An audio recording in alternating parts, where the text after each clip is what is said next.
Olá, pessoal. Então, vou fazer aqui uma rápida introdução sobre a disciplina, né, Teoria das Estruturas. Então, assim, qualquer projeto, né, o projeto de qualquer estrutura, seja essa estrutura um prédio alto, uma ponte aqui pêncil, né, que é uma ponte sustentada por cabos, ou até mesmo aqui uma plataforma aqui de perfuração de petróleo, né? Qualquer estrutura, ela depende da análise estrutural, que é, né, a teoria das estruturas, a teoria do equilíbrio de forças, a estática, todos esses nomes se referem à disciplina teoria das estruturas, que nada mais é que o estudo das condições de equilíbrio, né, entre as forças que atuam no corpo, né? Então a gente vai estudar qual a relação entre essas forças, né, que vão gerar aqui o equilíbrio com as reações que surgem aqui nos apoios. Então, qual que é a ideia aqui do conceito de força, né? É a ação aqui de um corpo sobre outro que vai causar movimento, né? Se esse corpo que não tiver adequadamente aí, restringido os seus movimentos, ou também causar deformação nesse corpo. Então, essas forças, em geral, na natureza, né, elas são forças distribuídas aí em volumes, como, por exemplo, o peso, né? As forças aí associadas com o peso específico do material, né? Podem também estar distribuídos, essas forças podem estar distribuídas numa superfície, por exemplo, aqui, ou o peso que a água, a pressão que a água exerce aqui sobre as paredes do reservatório, né? Aqui a gente vê que nas paredes verticais, essa pressão da água, ela exerce uma força que resulta num carregamento triangular, né? Distribuído aqui nessa área de parede. E nas paredes do fundo, né? Na laje aqui do fundo, essa força, ela exerce aqui um carregamento que tem uma distribuição constante, aqui na parede do fundo. Então, a teoria das estruturas nada mais é do que o estudo aqui das condições aqui de equilíbrio para esses elementos estruturais. Essas forças, né, elas são aqui representadas, né, podem ser consideradas aqui algumas forças concentradas, né, que são representadas por um vetor, ou seja, essas forças têm que ter uma direção e um sentido. No caso aqui, por exemplo, nessa estrutura aqui que representa uma viga, essa força tem a direção vertical, o sentido de cima para baixo e tem uma magnitude aqui que é 2 kN, né? E ainda tem um ponto de aplicação. Nesse caso aqui, né, cotas em metros, essa força está aplicada a 2 metros do apoio A. Então, aqui o objetivo, né, desse curso, né, teoria das estruturas, análise estrutural, estática, né, à medida que a gente for trabalhando aí nos problemas, né, é, aí os alunos, né, vão examinando aqui a distribuição das forças em cada estrutura e ele vai entender mais como que as estruturas são solicitadas e também como que elas são deformadas. Então, o objetivo aí da teoria das estruturas, né, dessa disciplina, é que o aluno possa desenvolver uma percepção aí, vamos dizer assim, quase que intuitiva, né, sobre o comportamento da estrutura de um modo geral. Então, o aluno que faz esse curso, né, ele tem que ser capaz aí de determinar os valores das forças, né, nas seções mais importantes da estrutura. Também ele tem que ser capaz de, às vezes, analisar um resultado obtido por computador, né? Ser capaz aí de fazer uma análise crítica desses resultados para ver se eles estão coerentes ou não. Nessa disciplina, a gente faz a estimativa das forças, no caso, que estão agindo em determinadas seções transversais, né? Que são seções de interesse, forças, momentos, né? O esforço normal, no caso de treliças, por exemplo, os momentos fletores, no caso de vigas. E esses esforços, né? são utilizados depois para verificar se essas estruturas suportam ou não o carregamento nas disciplinas correspondentes, né? Por exemplo,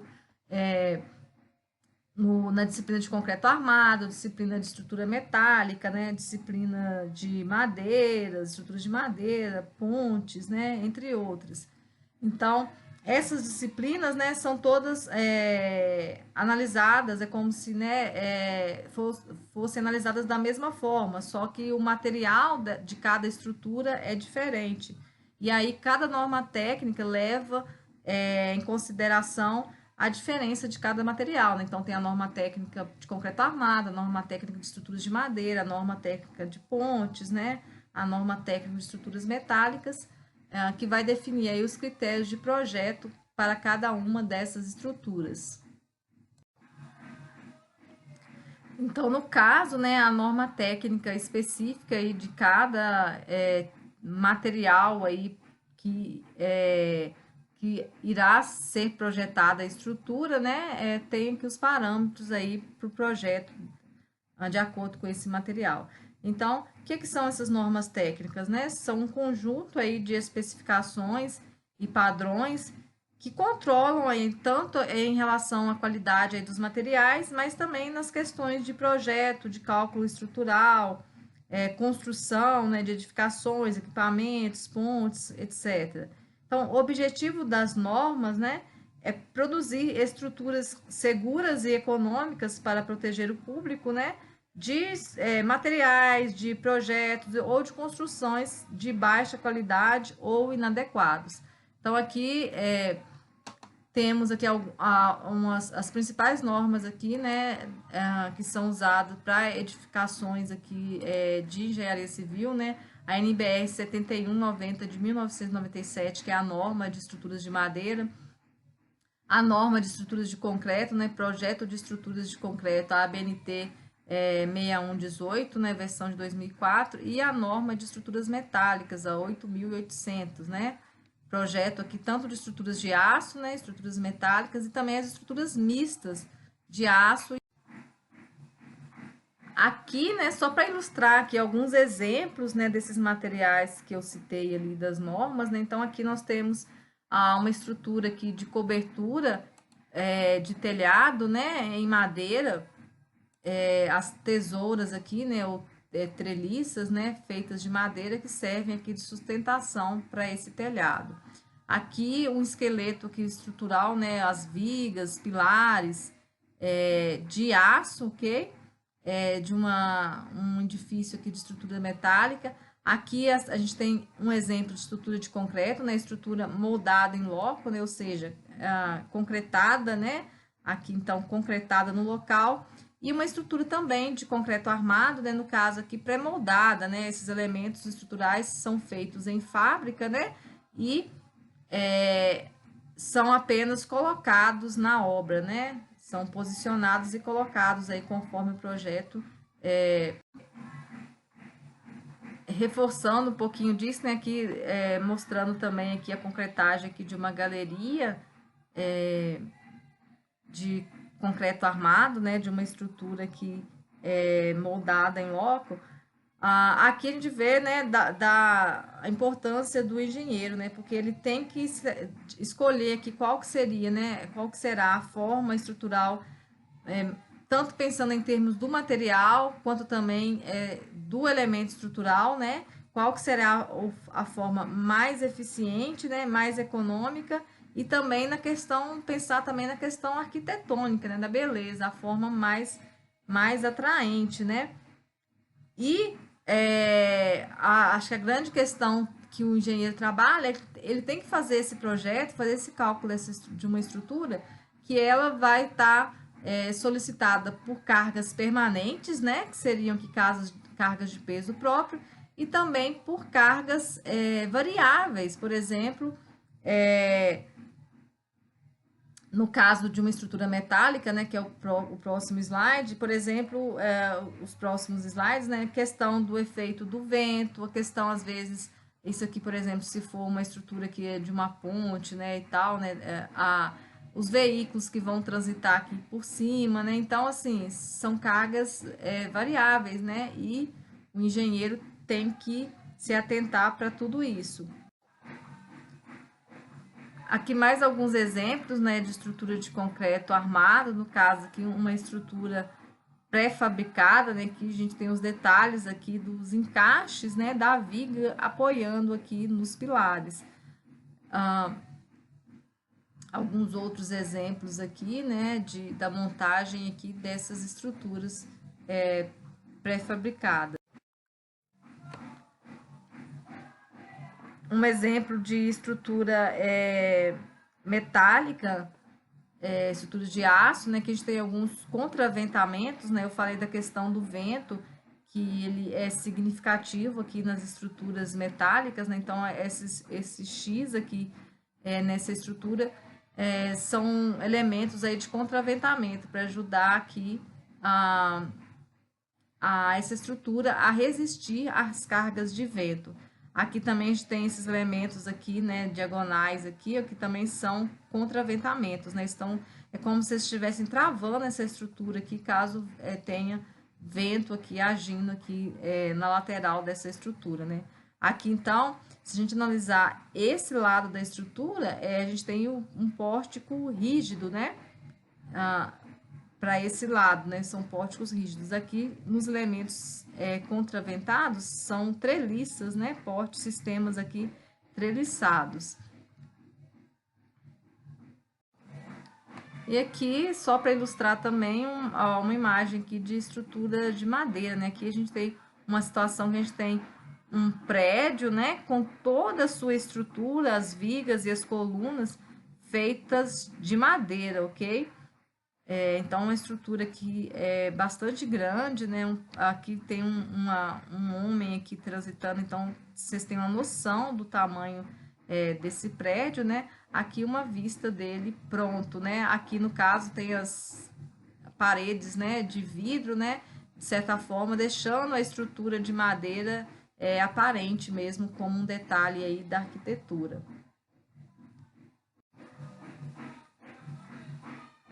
Vamos estudar um pouquinho, então, em relação aqui aos elementos estruturais. Então, aqui um desenho genérico aqui dos elementos, mostrando aqui alguns elementos estruturais, né?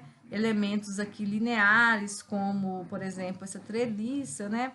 Elementos aqui de superfície, aqui, por exemplo, o que estaria representando, né? Uma laje, uma casca, né? Um formato aqui curvo, né? Essa chapinha aqui, né? Que pode ser um consolo, né? Uma chapa, tem carregamento, né? E elementos até tridimensionais, como por exemplo um bloco aqui de fundação, né? Uma sapata da fundação. Então a gente vai analisar cada um desses elementos, né, separadamente, nessa classificação em relação à forma desses elementos. Então, nós temos três tipos, né, elementos lineares, elementos de superfície e elementos de volume. Então, primeiro aqui, né, que seriam as estruturas lineares, qual que seria esse conceito? São estruturas que têm as dimensões aqui da seção transversal, né, B e H, elas têm valores muito menores do que o comprimento, né? Isso aqui dá ordem de 10% ou menos, né? Em relação ao comprimento da peça. Então, isso aqui que são elementos lineares, né? Por exemplo, em vigas de concreto armado, né? No caso, vigas, por exemplo, maciças, ou também nos casos pré-fabricados, esse costuma ser até um valor de referência para você pré-dimensionar uma viga de concreto armado, né? Você usa que se o vão é 4 metros, né, por exemplo, então a viga, a altura dela seria 10% desse tamanho do vão, ou seja, 40 centímetros. Então, essas proporções aí são dessa ordem de grandeza para as estruturas de concreto armado. Aqui também só ilustrando, né, uma estrutura de madeira aqui, ou seja, esse comprimento dessa estrutura é muito maior que as dimensões da seção transversal. Aqui nós temos também um tipo de elemento linear, né, que seria elementos delgados, em que qual que é a característica desses elementos, né? As três dimensões principais são de diferentes ordens de grandeza. E esses elementos delgados é o caso aqui dos perfis metálicos, né? Onde a espessura, né, que seria esse W aqui, né? Ela é muito menor do que as dimensões da seção transversal. Então, às vezes você vai ter uma altura que é considerável, né, o H, e uma espessura bem pequenininha aqui para esse elemento. Por exemplo, sei lá, uma altura de 15 centímetros e às vezes uma espessura aqui da ordem de milímetros, né? 8 milímetros, 10 milímetros, né? 1 centímetro. Então, aqui são dimensões de ordens de grandeza diferente. A espessura, as espessuras aqui das mesas e da alma, né, em milímetros, esses comprimentos aqui da seção transversal em centímetros, né, e o comprimento aqui da peça da ordem aí de metros. As barras, né, de elementos delgados são tratadas da mesma forma que as outras barras, né, lineares. A exceção é feita apenas a solicitação em relação à torção, que nesse caso aqui desses elementos delgados, né, a torção ela passa a ser muito importante aqui no cálculo estrutural.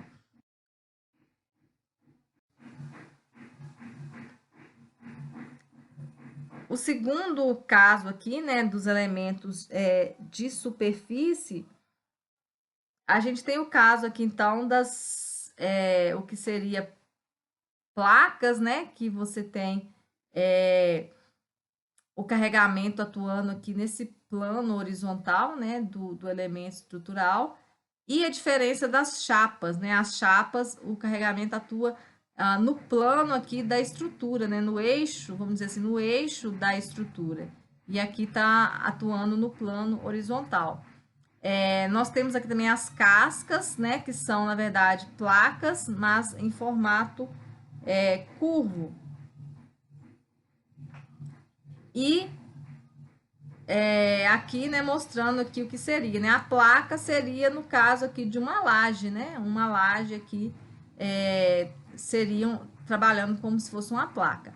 Agora, a chapa, por exemplo, uma situação que você tem uma parede estrutural, né? Ela vai estar se comportando como se fosse uma chapa. Em relação às dimensões dos elementos aqui de superfície, né? A definição é que são elementos que têm duas dimensões muito maior do que uma terceira dimensão, que é a espessura, né? Então, aqui a gente tem, por exemplo, no caso de uma laje, né? Que seria aqui uma placa, né? A gente tem os comprimentos aqui, né? Comprimento e largura da ordem aí de metros, e você vai ter uma espessura da ordem de centímetros, né? O mesmo caso aqui para chapa. E da mesma forma para cascas, né? Então, aqui é como se você tivesse uma dimensão. Temos também as estruturas de volume, né? Que são elementos aí da mesma ordem de grandeza, né? As três dimensões têm a mesma ordem de grandeza, né? Por exemplo, aqui todas poderiam ser cotadas em centímetro.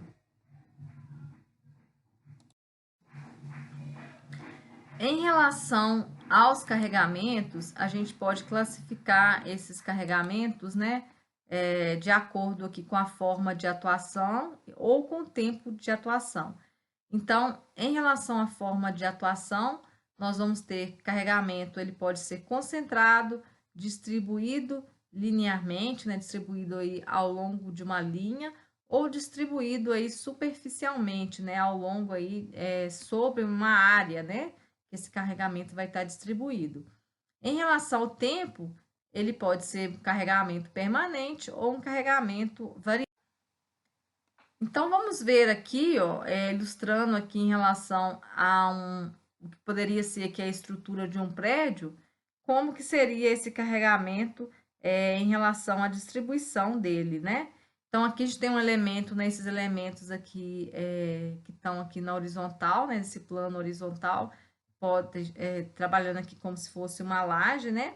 Então, no caso de uma laje, a gente pode ter uma carga, né, distribuída aqui numa superfície, né? Eu chamei aqui tá de Q maiúsculo, né? Então, é uma carga distribuída numa área. A gente pode ter uma carga também concentrada aqui, agindo aqui nessa laje, um peso aqui de alguma estrutura que está apoiada aqui nessa laje, né? Descarregando aqui nesse ponto da laje. A gente pode ter uma carga de linha nessa laje, né? Um carregamento linear, que pode ser, por exemplo, o peso de uma parede, apoiando diretamente sobre essa laje, né? Então, aqui a gente viu possibilidade de 3 tipos de carregamento aqui atuando nessa laje. Então, aqui nós temos uma laje, aqui nós estamos considerando que nós temos vigas servindo de apoio para essa laje, né? Esses elementos horizontais aqui, né? Vigas que servem aqui para suportar o peso dessa laje. Então, aqui está representado esta viga, né? Essa viga ela pode ter carregamento distribuído aqui linear ou uma carga concentrada. No caso aqui, o carregamento linear é Q minúsculo e a carga concentrada aqui P maiúsculo. Então, a gente veio aqui das forças na laje, né? Essas forças descarregaram na viga, ok? Tá indicado aqui. E essa viga vai descarregar no pilar. Então, o pilar, como ele é um elemento vertical, ele pode ter aqui apenas carga vertical, né? Ou pode ter também uma situação em que a ação do vento, né, seja importante, por exemplo, né, seja significativa. E aí também pode acontecer nesse pilar carregamento aqui distribuído verticalmente aqui nesse comprimento do pilar. Por exemplo, uma ação aqui devido ao vento. O pilar, né, vai acumulando todas essas cargas aí dos pavimentos, né, até descarregar aqui na fundação, que já é um elemento aqui, né, tridimensional, e essa fundação iria descarregar também de forma, um carregamento de superfície no solo, né, uma carga aqui distribuída numa área.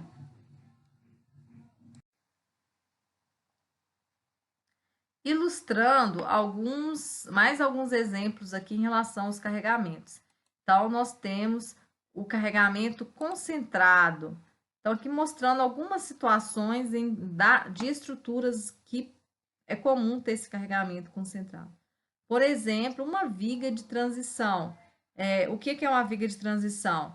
É uma viga que ela está recebendo aqui uma carga de um pilar concentrada nela, né? Sobre ela. Pode ser, por exemplo, uma situação que às vezes é usual, esse tipo de viga, uma garagem, por exemplo, em que não conseguiu colocar todas as vagas necessárias, né? E foi necessário, às vezes, tirar um pilar daqui, porque às vezes com esse pilar, se tivesse um pilar aqui nessa posição, você não consegue atender a questão das vagas de garagem. Então, uma alternativa é essa viga de transição. Mas lembrando que isso aqui é um caso muito específico, né? E, de certa forma, uma situação que a gente deve até evitar em termos de projeto estrutural. Porque essa viga de transição, ela fica muito sobrecarregada, porque ela recebe o peso, né, de todos os andares de cima, até chegar aqui no primeiro andar. Então, é uma viga que exige uma seção bem grande, num valor bem elevado aqui para a seção dela, porque ela recebe uma carga aqui muito alta, porque, né, todo o peso aqui dos pavimentos superiores concentram sobre essa viga. E é um elemento estrutural que trabalha sob flexão, né? Então, essa força aqui vai dar um momento elevado, muito elevado nessa viga, né? E vai exigir aí uma seção transversal maior. Aqui uma situação, isso aqui é uma situação, a gente colocou força concentrada, né? Mas nós também podemos ter momento concentrado, aqui mostrando aqui um binário, né? Seria P vezes D aqui o momento resultante, e aqui eu tô transformando essa situação aqui dessa viga, né? Com esses dois braços aqui que produzem momento, é,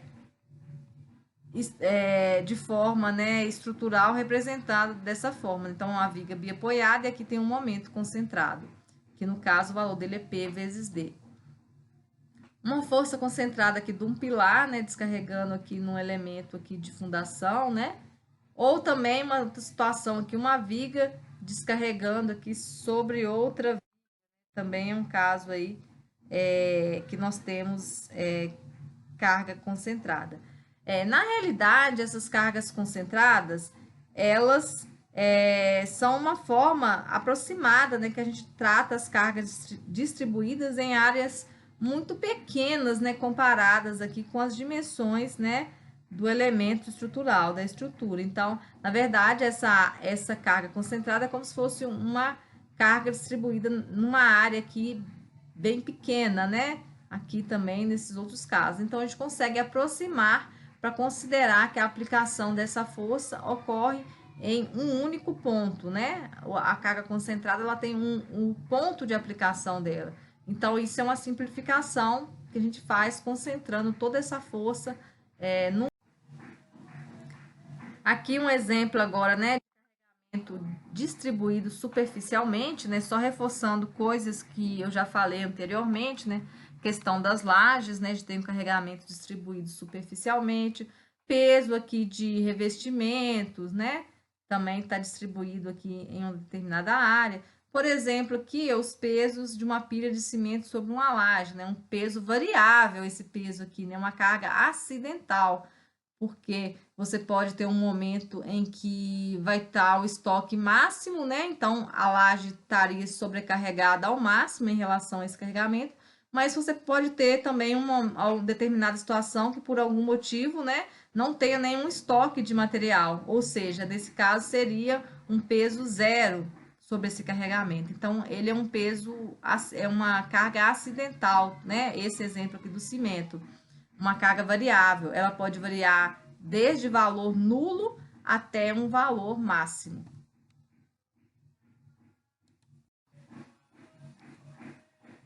Vamos ver então como a gente calcula, né, a resultante desses carregamentos distribuídos, né? Muitas vezes os cálculos da estrutura, a gente precisa de saber qual que é o valor, né, dessa força concentrada devido ao carregamento distribuído, para facilitar às vezes a realização do cálculo.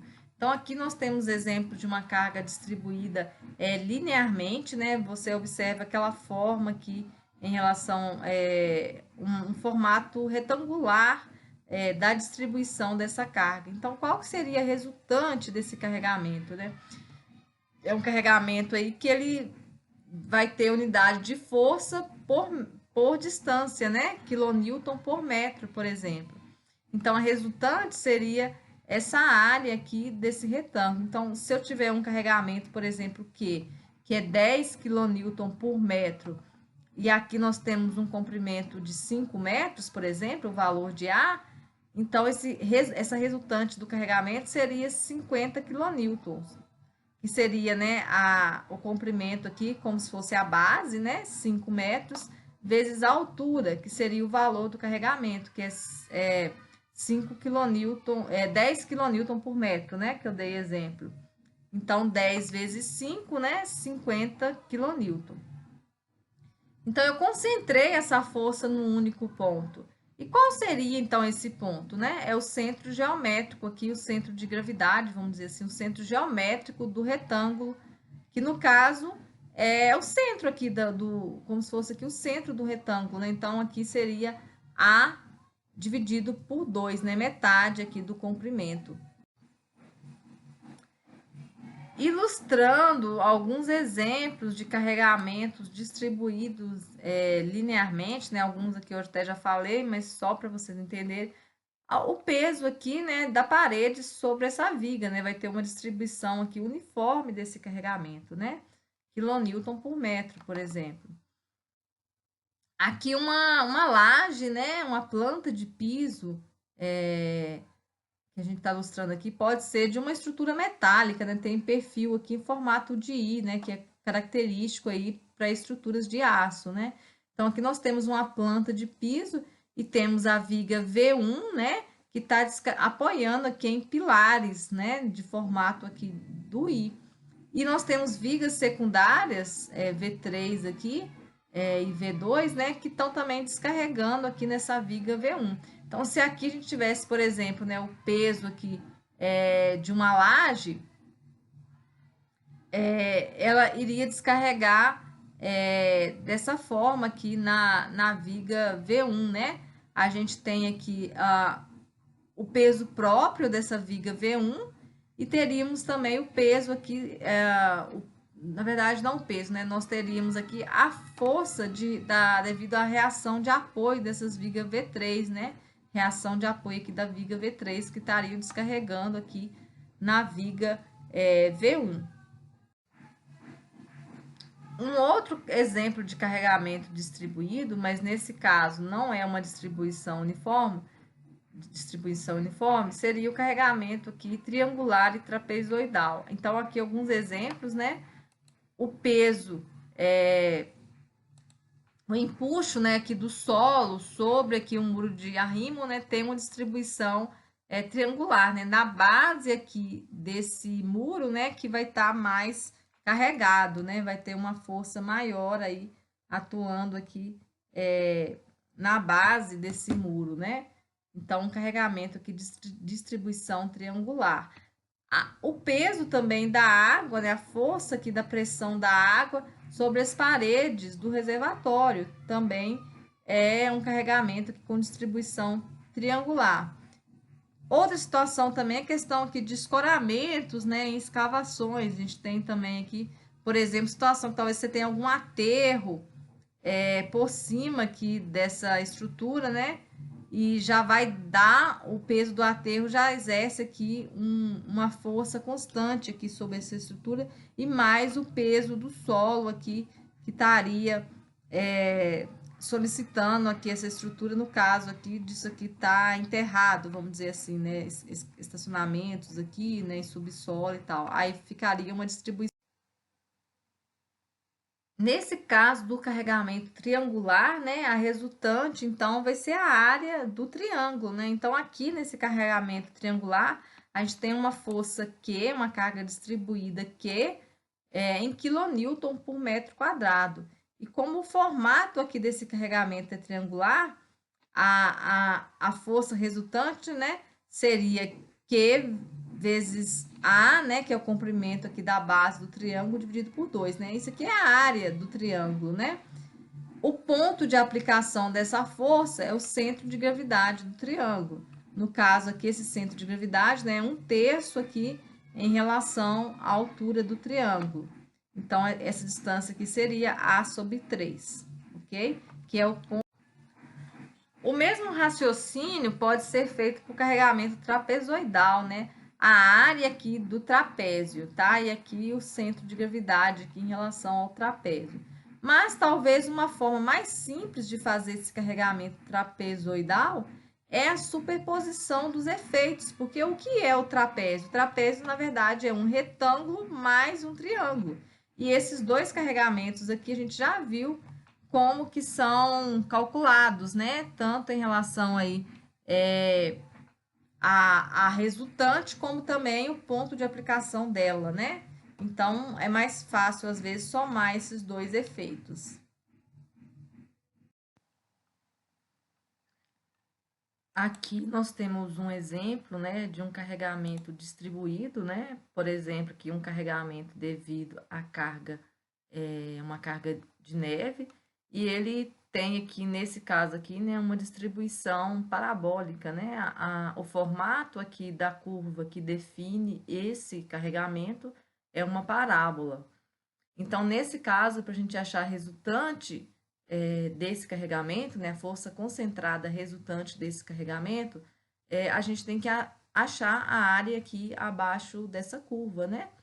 Nesse caso, então, a gente poderia fazer isso, né? Se a gente, necessariamente a gente tem que ter a equação dessa parábola, a gente pode fazer isso utilizando a integral, né? Fazendo a integral aqui abaixo, sobre essa curva, né? Então, a gente vai ter a resultante desse carregamento. Um exemplo aqui de carregamento distribuído linearmente, No caso aqui, no eixo da estrutura, né?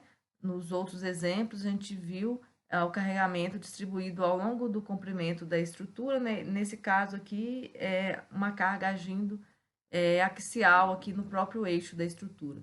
Então, um exemplo aqui de momento distribuído.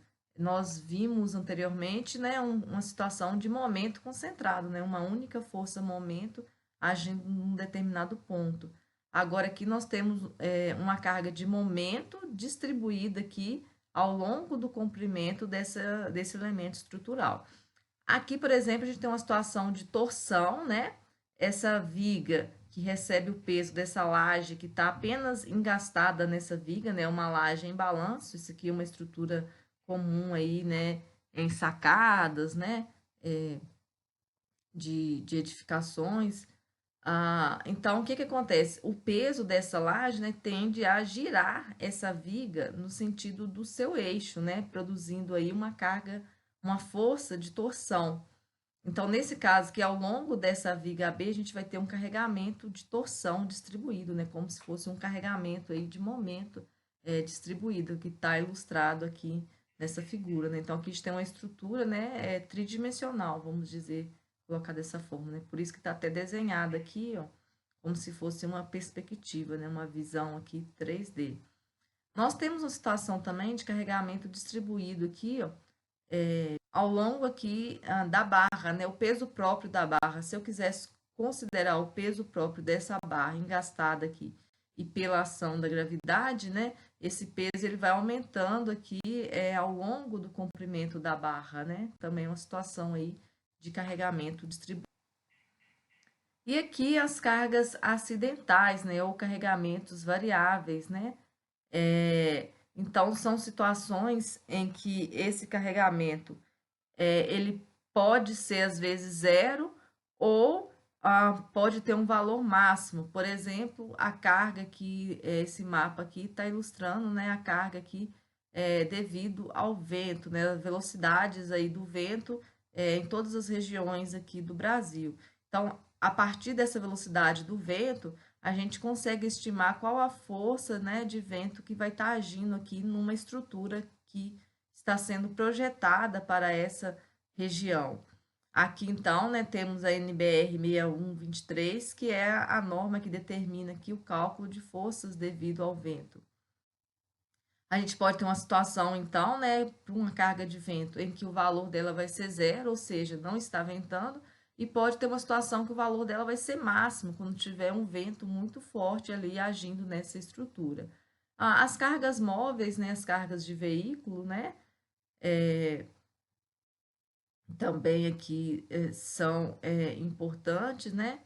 Aqui mostrando uma carga também devido aqui à atuação aqui, né? O movimento aqui desse veículo, né? Um caminhão aqui sobre uma ponte, por exemplo, e aqui qual que seria o efeito aqui da frenagem, né? Desse caminhão nessa estrutura aqui dos pilares, por exemplo. A tendência, né? Fazer uma força, né? Nessa direção aqui, puxando a estrutura para a esquerda aqui, né? Então, a gente tem aí essas cargas variáveis que podem ser cargas de vento, empuxo de terra, frenagem dos veículos, sobrecargas, né? Que são cargas aí devido à utilização da estrutura, né?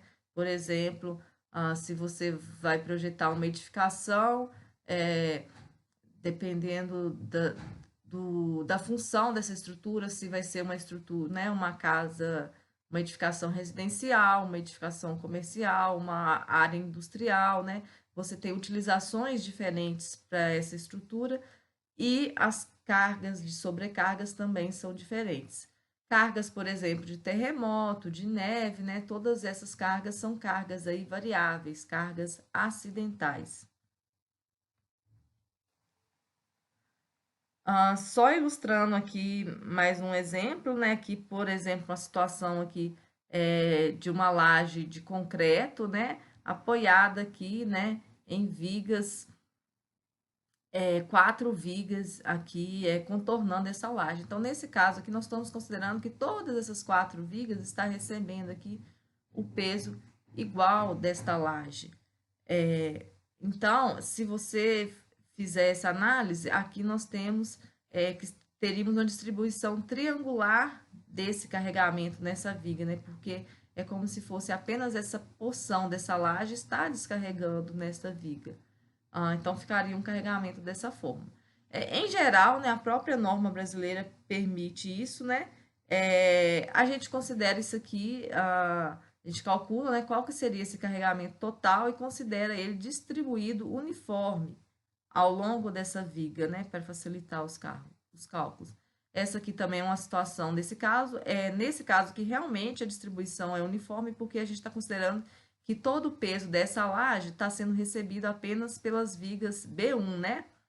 Que estão recebendo aqui essa laje, né? Aqui, então, a gente tem a laje apoiada apenas nas vigas aqui B1, né? Essas vigas aqui, vamos dizer assim, principais. Então, nesse caso, né, o peso da laje distribui aqui para essas duas vigas e ele tem uma distribuição uniforme.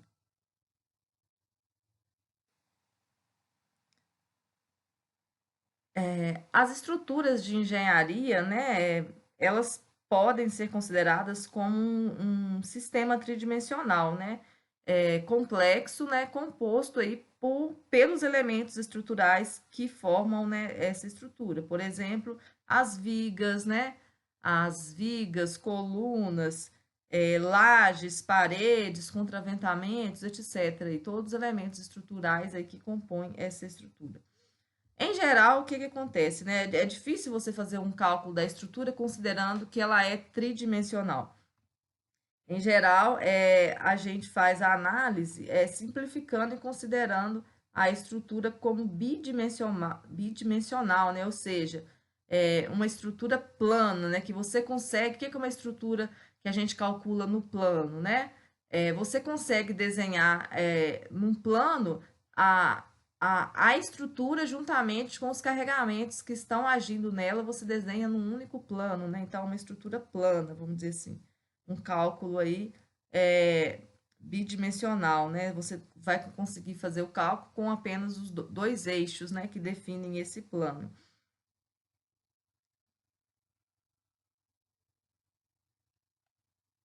Então, vamos acompanhar aqui, né, como que foi a evolução aí dos sistemas estruturais, né, ao longo do tempo, né? A gente observa, se a gente for estudar o histórico das estruturas, né, que elas evoluíram aqui de acordo com os materiais disponíveis, né, a tecnologia de construção disponível para a época, né, e também o conhecimento aí de quem estava calculando, né, do projetista sobre o comportamento estrutural, né. Então, inicialmente, a gente tem um modelo aqui de construção, né, que a gente está chamando aqui de coluna e viga, né, coluna e a viga. Em geral, essas construções aqui eram feitas em rocha, né, porque é o material disponível na época. E vocês observam aqui como a viga, né, ela é feita, nessa época era feita aqui somente de rocha, né, em geral, a rocha, né, é um material que ele vai ter uma elevada resistência à compressão, mas vai ter uma resistência à tração pequena. Na flexão, né, que essa estrutura, né, tenderia aqui a curvar, né, submetida à carga de flexão, você vai ter tração aqui na parte inferior dessa viga. Ou seja, como ela não resiste muita tração, né, ela poderia ali romper. Por isso que a gente tem aqui, ó, os vãos bem pequenos entre os pilares, né? Os pilares estão muito próximos entre outros, porque esse material não resiste à tração. Então, se eu tivesse um vão muito grande, ele não ia conseguir vencer esse vão, né? Essa viga não conseguiria vencer esse vão. Então, ainda pensando aqui nas construções, né, de pedra, né, de rocha, uma alternativa foi aqui, no caso, os arcos, porque nesse formato, né, tem uma forma aqui específica para esse arco, que você consegue juntar aqui, né, todas essas blocos de pedra, e aí você consegue ter apenas compressão agindo nessa estrutura, você não tem esforço de tração. agindo nessa estrutura. Então, aí você já consegue vencer grandes vãos, por isso, então, esses pilares aqui, né, o que estaria aqui funcionando como pilares, né, tem uma distância entre eles muito maior do que o exemplo anterior de viga e coluna, porque justamente conseguiu-se, né, eliminar aqui o efeito da tração, adotando aqui essa forma curva aqui para o arco, né, aqui representando aqui, né, um modelo estrutural aqui. Nesse caso aqui a gente tem a combinação aqui de vários elementos estruturais, né? A treliça que a gente vai ver também, né? Aqui na cobertura, né? Como se fosse assim. Aqui também um arco, né? De pedra. Os pilares aqui recebendo, né? Carga aqui de compressão, né? E também aqui tanto um pilar de pedra, né? De rocha maciça, como também um pilar de alvenaria, né? Como a alvenaria é menos resistente, a gente observa aqui que ele tem uma seção transversal muito maior aqui que o pilar de pedra, né, de rocha. Aqui nós temos, né, estruturas de concreto armado, né? O que é o concreto, né? O concreto, ele é uma mistura aí de materiais, né? Cimento, areia, os agregados, né? E água, e forma esse material que pode ser moldável, né? E aí depois de endurecido, assume aí a forma que ele foi moldado, né? Então, o concreto ele tem um comportamento similar ao da rocha, né?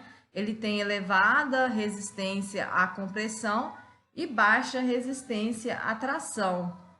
Mas com a introdução das barras de aço, né? No caso, o concreto armado, ele pode resistir a esforços de tração também, porque aí no caso o aço resiste aos esforços de tração que existem nas estruturas, no caso aí que aparecem na estrutura de concreto armado, né?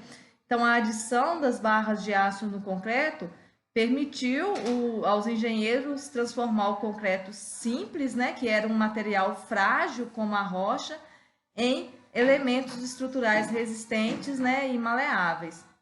Maleáveis porque o concreto ele assume a forma dos moldes em que ele é derramado e possibilita aí uma construção aí de uma grande variedade de configurações, né?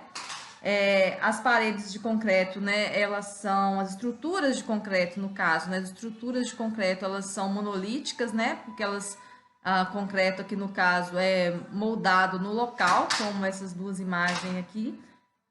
Porque as ligações são rígidas aqui, né? São todas rígidas, né? Isso aqui, as ferragens em geral cruzam aqui umas com as outras, né? Enrijecendo aqui esses nós, tendo ligações rígidas aqui nesses nós, sendo como se fosse uma unidade contínua aqui entre vigas, pilares, né? E lajes nesse caso aqui, por exemplo, né? Que é tudo concretado junto, né? As vigas concretadas juntamente com as lajes, né? Nesse exemplo aqui, né? A gente tem as vigas concretadas juntamente com as lajes, tendo uma estrutura única, contínua, e nesse caso aí estaticamente indeterminada. É diferente aqui do concreto pré-fabricado, que vocês podem ver aqui nos pilares, né? Aqui nós temos, a gente consegue o aço, né? Então a introdução, apoios inicialmente, né, pilares, e nesse caso não são aí ligações rígidas de prédios, né, com vigas e colunas esbeltas, né, com seções transversais aí menores, né, mais compactas. Isso permitiu aí o projeto de estruturas mais leves, né, e com grandes vãos livres.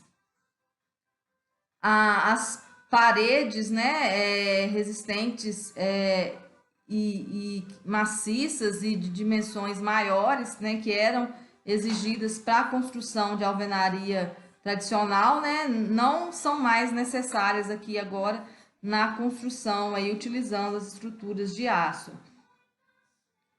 Então, né, inicialmente foi o ferro fundido que foi sendo utilizado, aí com a evolução veio o aço, né, especialmente o aço aí com elevada resistência à tração e à compressão, que permitiu a construção aqui de estruturas bastante elevadas, né, muito altas, e os arranha-céus aí que a gente tem atualmente, né, com múltiplos andares aí, isso foi possível pelas estruturas fabricadas em aço, né, estruturas metálicas. Nessa evolução surgiram os cabos de aço, né, cabos de aço aí de alta resistência, que possibilitou aqui a construção aqui das pontes pênseis, né?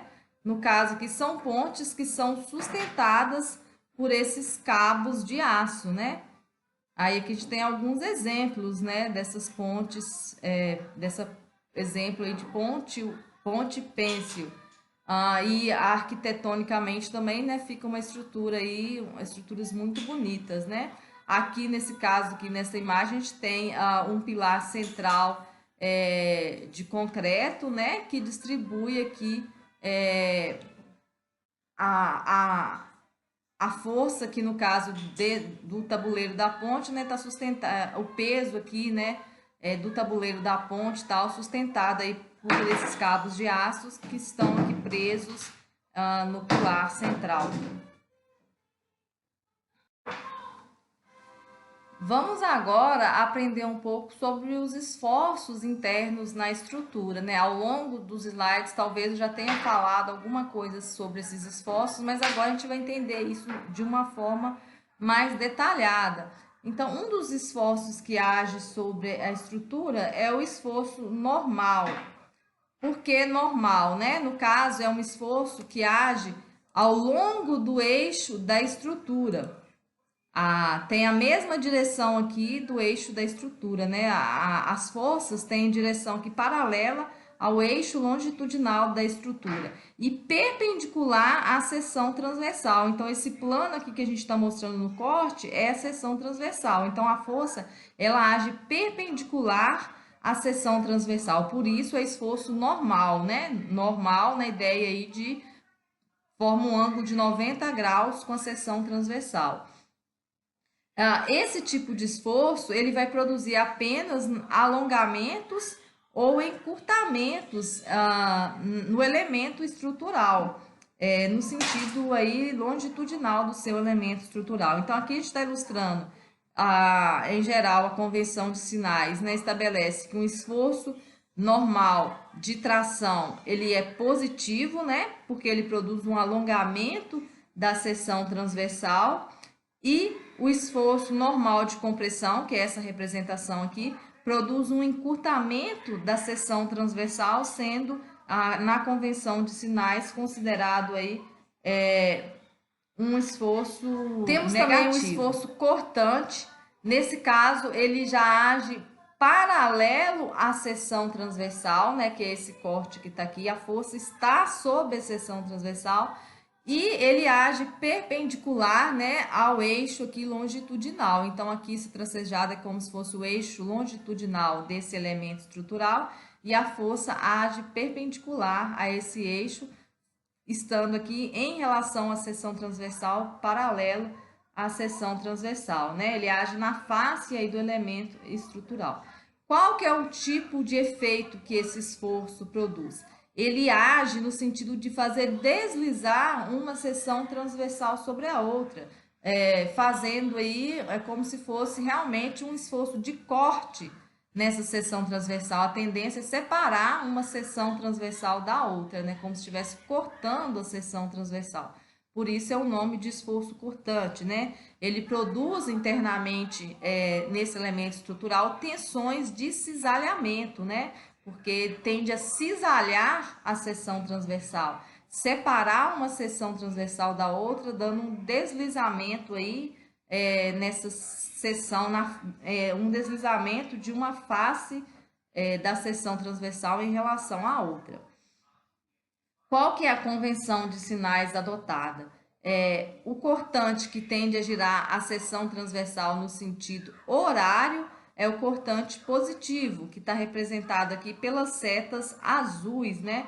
Se a gente vê o sentido de giro dessas setas azuis, elas tendem a girar a seção no sentido horário, que dá pela convenção de sinais que a gente adota aqui no curso, né, um esforço cortante positivo. A gente observa que as setas vermelhas já estão produzindo um esforço cortante negativo, né, porque elas giram a seção transversal no sentido anti-horário.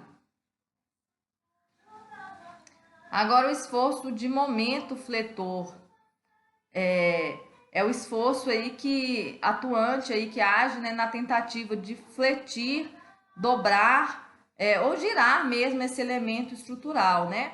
Então aqui a gente observa, né, o que pode ser uma viga biapoiada aqui nesses dois apoios e com momentos aplicados nas suas extremidades.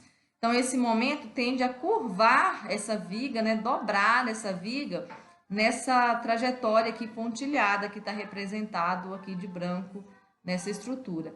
Esse efeito de curvar essa viga, de dobrar essa viga, faz com que na parte inferior, né, na face inferior, ou seja, nas fibras inferiores, elas ficam tracionadas, né, estão sendo esticadas.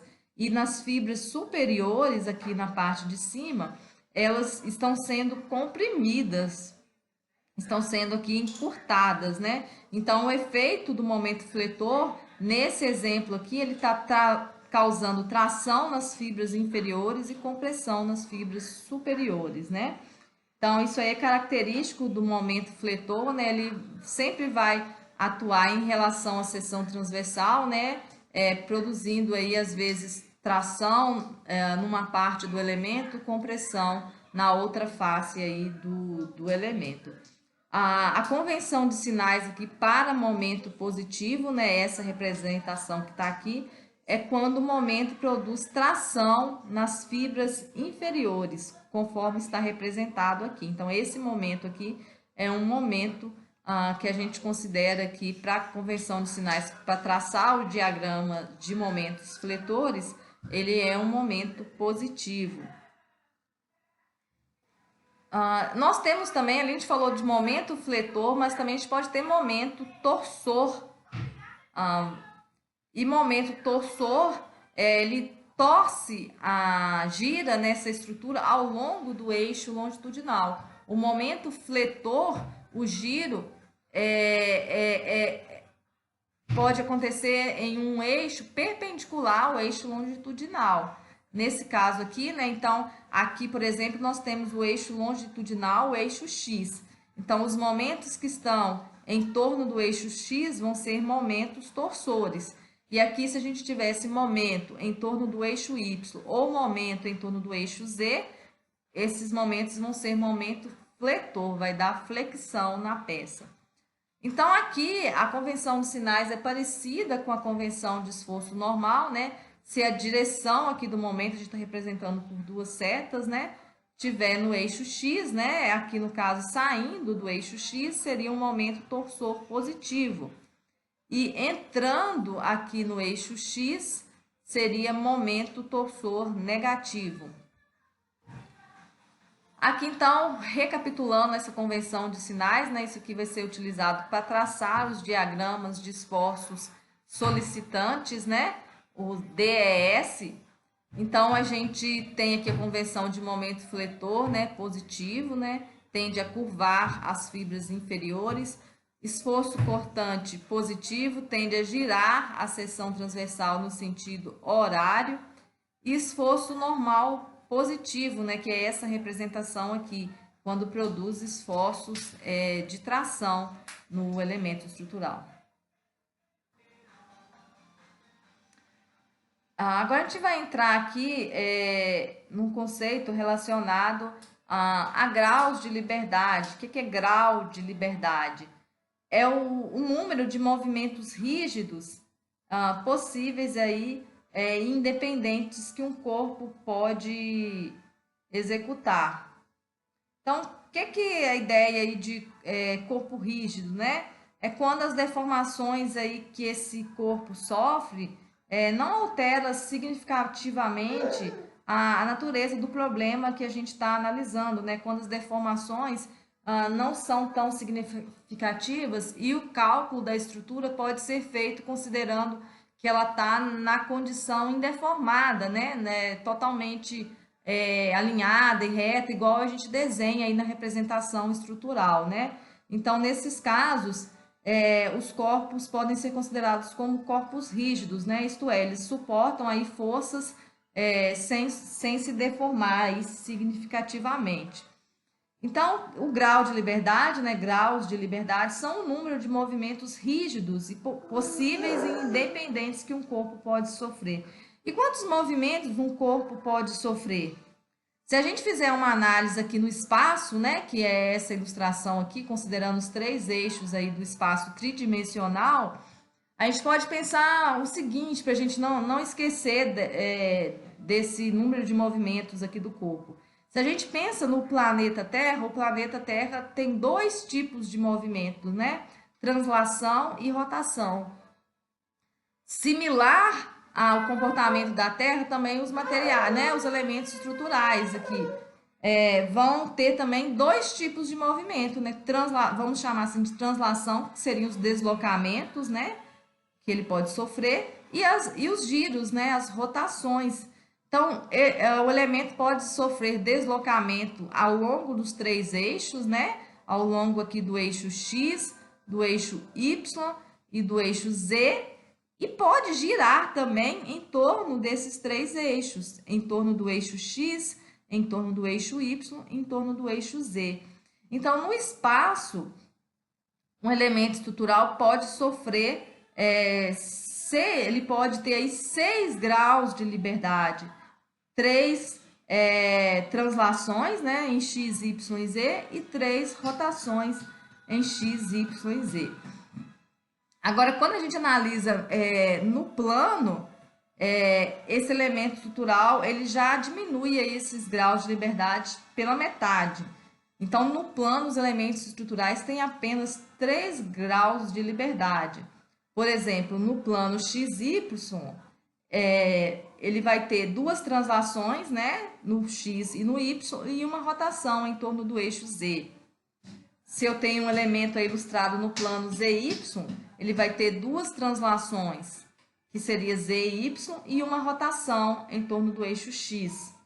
Então, sempre quando eu desenho o elemento no plano, a rotação vai ser em torno do eixo que eu não estou vendo. Por exemplo, um elemento, né, desenhado aí no plano XZ, ele vai ter 2 translações em X e em Z e uma rotação que será em torno do eixo Y.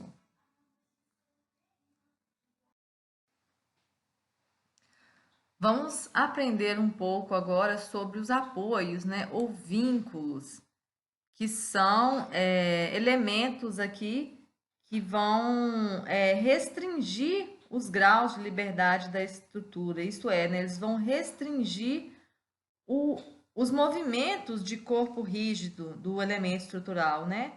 E como que é feita essa restrição? Quando um apoio, né, ele restringe um movimento ali daquele ponto, surge uma reação de apoio contrário àquele movimento naquele ponto. Então, os vínculos, né, eles impedem aí os movimentos de corpo rígido do elemento estrutural por meio de reações nas direções dos movimentos que foram impedidos, né?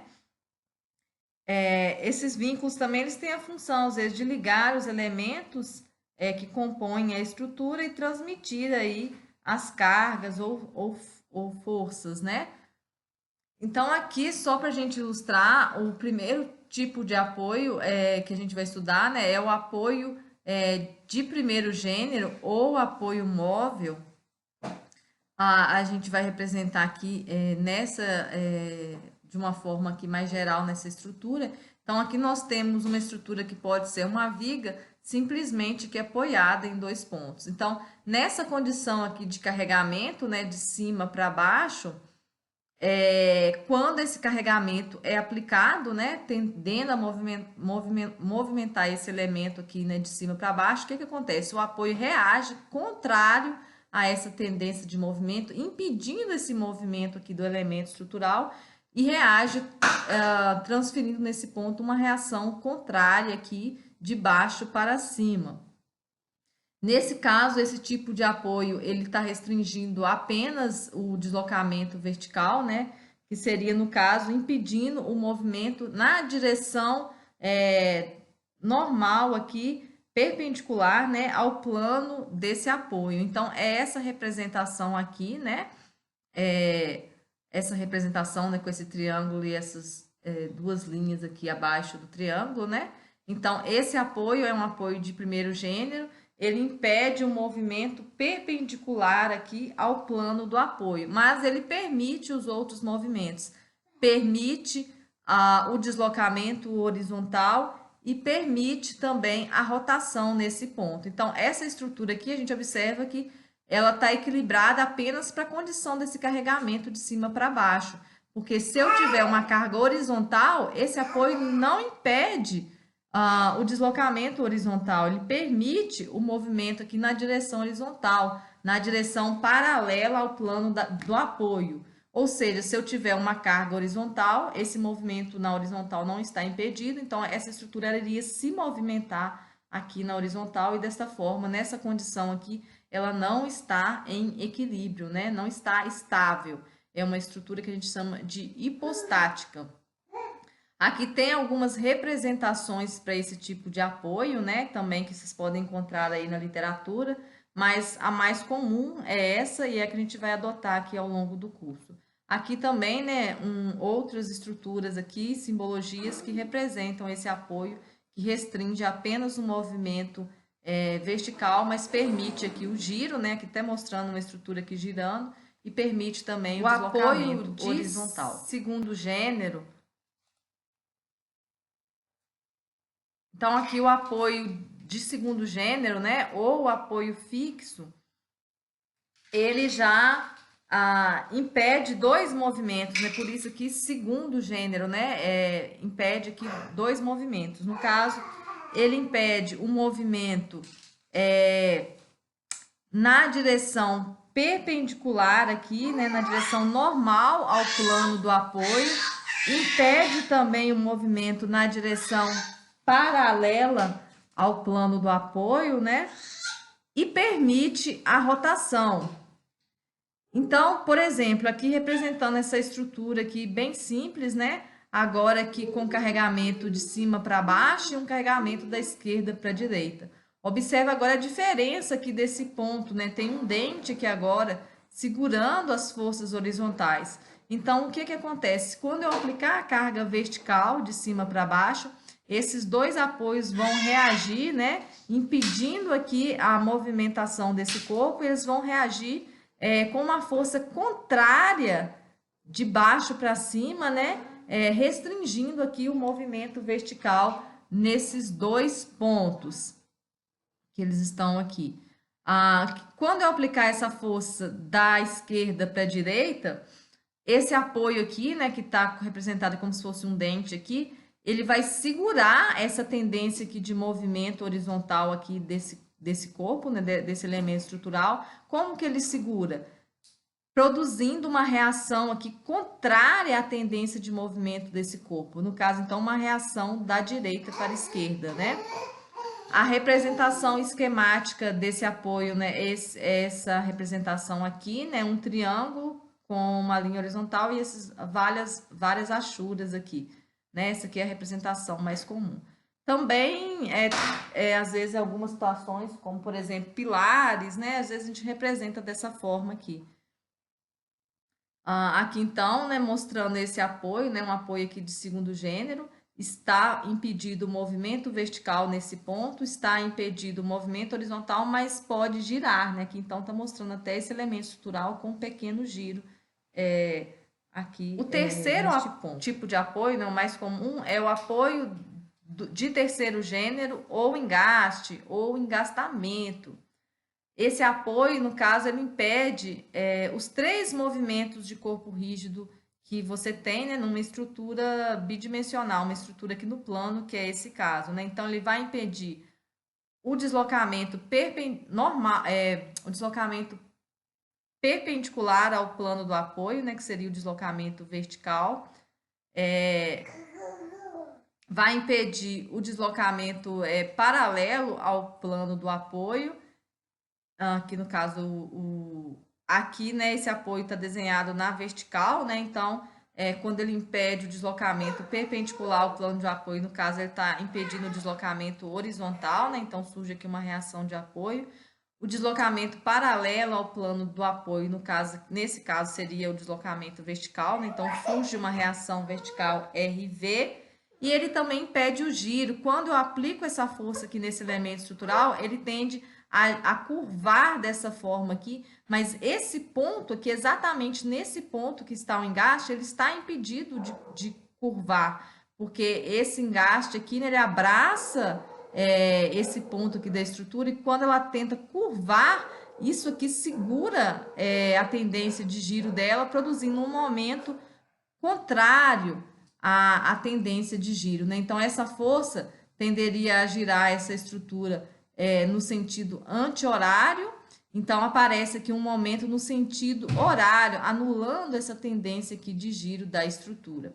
Então, tá aqui essa representação aqui, né, maior, né, com zoom aqui, e mostrando as três reações que surgem nesse apoio. Então, essa aqui é a representação que a gente vai usar. Uma linha com algumas achuras, né? Então, esse aqui é um apoio de terceiro gênero, o engaste. Essa é a representação, então, desse elemento estrutural, né? Esse elemento estrutural aqui, então, teria um apoio de primeiro gênero na esquerda e um engaste na extremidade direita. A gente observa que esse elemento estrutural, ele está hiperestático, né? Apenas um engaste aqui seria suficiente para restringir todos os movimentos de corpo rígido, e dessa forma a estrutura ficaria em equilíbrio, né? Esse apoio aqui, ele está a mais para essa estrutura, ele está sobrando, né? A gente sabe que se você tem uma barra, uma estrutura, né, presa, por exemplo, poderia ser uma viga em balanço, né? Uma viga em balanço que está aqui engastada no pilar, então não precisaria desse apoio aqui nessa extremidade. Um outro tipo de vínculo que seria, no caso aqui, um vínculo interno, são as rótulas, né? Esse tipo de vínculo, ele impede apenas os movimentos de translação, né? Ele impede o deslocamento vertical, né? E o deslocamento horizontal, né? O deslocamento aí, né? Por exemplo, nos eixos X e Y. Mas ele permite a rotação. Aqui nós temos, né, uma representação aqui de uma estrutura real em que tem uma rótula. Esse apoio é muito comum aí em estruturas de pontes, né? Que tem, às vezes, ali um grande vão, né? Então é comum ter essas rótulas aí, que nada mais são que descontinuidades na estrutura, é como se você tivesse cortado a estrutura naquele ponto. E dessa forma, você está liberando ali a rotação naquele ponto, né? Então, esse tipo de apoio, ele impede, né, os movimentos de translação, né, ele impede o deslocamento vertical, impede o deslocamento horizontal, mas ele permite a rotação. Então, dessa forma, como a rotação aqui está liberada, o momento aqui na rótula é nulo. Porque se a rotação tivesse impedida aqui, né, como se surgisse uma reação de apoio contrária aqui nesse ponto, né? No caso, surgisse um momento nesse ponto, mas como a rotação está liberada, o momento na rótula, ele é zero, tá? O momento aqui nesse ponto é nulo. Essa é a representação, então, esquemática, né, para o apoio de rótula, nessa bolinha aqui, e o momento aqui nesse ponto é zero. Vamos ver agora, por exemplo, né, uma representação estrutural, né, o modelo estrutural para essa estrutura aqui, né? Aqui a gente tem um pórtico, né, com uma carga aqui distribuída, uma carga linear, né, uma carga distribuída uniforme. Quando a gente fala pórtico, nós estamos considerando a análise aqui dessa estrutura das vigas, né, que é esse elemento aqui, da viga, juntamente com o pilar, né? A análise conjunta aqui dessa estrutura formando aqui esse quadro. Então, a gente observa que aqui nas bases dos pilares, né? São pilares aqui em formato I, né? Nesse apoio aqui da esquerda, nós temos aqui 4 parafusos. Quando a gente tem esse modelo aqui de apoio, o que que acontece? Esse apoio, ele limita aqui os movimentos dessa estrutura, tanto, né, o deslocamento horizontal quanto o deslocamento vertical, mas o fato de ter 4 parafusos também enrijece aqui esse nó, né, impedindo aqui o seu giro, dificulta aqui o giro do apoio nesse ponto, né? Essa quantidade maior aqui de parafusos, né? Então, esse apoio que a gente pode considerar que trabalha como se fosse um engaste, um apoio engastado, de terceiro gênero, né? Um engastamento, porque aqui o giro é bastante limitado por causa dessa placa aqui, desses parafusos. Ao contrário dessa situação que a gente tem apenas 2 parafusos, e de certa forma tem uma liberdade aqui maior para esse ponto aqui, né, dessa estrutura em relação ao giro. Então, a gente considera nesse caso aqui que o giro está permitido aqui nessa estrutura. Então, que esse apoio aqui, esses 2 parafusos, eles estão impedindo apenas o deslocamento horizontal e o deslocamento vertical. Aí eu usei essa representação aqui, né? É como se fosse um engastamento com uma rótula. A rótula permite o giro, né? A rótula, ela é uma descontinuidade ali na estrutura que permite o giro e impede, né, os deslocamentos vertical e horizontal. Poderia ter também aqui na representação um apoio de segundo gênero, estaria ok também. Agora aqui, ó, no encontro da viga com o pilar, né, nessas extremidades, aqui a estrutura não está contínua, tem uma separação aqui da viga com o pilar. E aqui uma chapa de ligação parafusada, né? Esse tipo de ligação também é como se existisse uma descontinuidade. O giro aqui nesse ponto está permitido. Então, por isso que aparece aqui essas rótulas. Mas os deslocamentos horizontal e vertical estão impedidos. Ou seja, é como se nesse ponto essa viga vai transmitir para o pilar apenas a força vertical e força horizontal. Não transmite momento, porque ela não está fixa aqui na estrutura, né, de forma engastada, que iria gerar um momento aqui no apoio e iria transmitir esse momento para o pilar. Um tipo de ligação que poderia simular aqui como se fosse um nó rígido seria a solda, né? Se essa viga estivesse soldada aqui na estrutura do pilar, porque aí é como se ele fosse uma estrutura contínua da viga, tivesse continuidade da viga com o pilar, e dessa forma a gente poderia considerar que era um nó rígido nesse ponto, e transmitiria também o momento. Tem alguns modelos aqui de ligação para estruturas metálicas, né, estruturas de aço, simulando aqui ligações rígidas. Então, essa aqui é uma chapa, né, de topo aqui parafusada no pilar, né, vários parafusos aqui, né, prendendo a estrutura, enrijecendo esse ponto mesmo, praticamente não permitindo aí deslocamentos nesse ponto. Então, garantindo aqui como se simulasse uma continuidade aqui da viga com o pilar. Uma ligação soldada direto, né? Cordão de solda aqui, por exemplo, ao longo de toda a viga aqui, né? Todos esses 2 modelos são perfis de formato I, né? O pilar aqui um formato I e a viga também um formato de I. E aqui simulando aqui uma ligação soldada, que também estaria aí simulando uma ligação rígida. Claro que isso aqui, né, são aproximações, né, para às vezes você ter uma ligação totalmente rígida ou totalmente flexível na prática, você não consegue, mas é como se esses modelos aqui simulassem, né, de forma aproximada uma ligação rígida, né?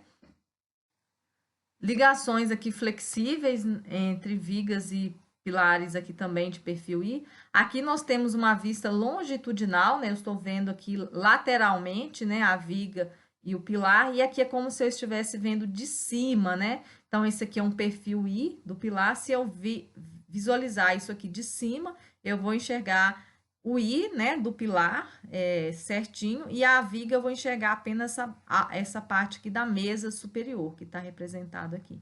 Então, aqui essa ligação, ó, tem 2 cantoneiras, né, de um lado, né, um L aqui, né, uma cantoneira em L, de um lado e do outro aqui da alma dessa viga, né, fazendo aqui a ligação parafusada com o pilar. Aqui nós temos, né, uma chapa aqui, uma chapa de topo, soldada aqui, a alma aqui da viga e parafusada no pilar, né? Então, aqui tem uma chapa que é soldada aqui na viga para auxiliar a fazer a conexão aqui, a ligação com o pilar. Mas é como se a solda aqui só no elemento aqui para fazer a ligação. A ligação final mesmo é feita através de parafusos, né? Na mesa aqui do pilar. Que outros modelos, né? Aqui também é uma chapa que está soldada no pilar, mas está parafusada aqui na alma da viga, né? Então, que a gente vê claramente uma descontinuidade da viga com a conexão aqui em relação ao pilar. E também aqui chapa soldada na alma do pilar e aqui enrijecedores aqui transversais da alma do pilar, né? E essa chapa está parafusada na viga, ok? Isso aqui então seria os enrijecedores aqui, né? Umas chapas aqui também para enrijecer aqui a estrutura.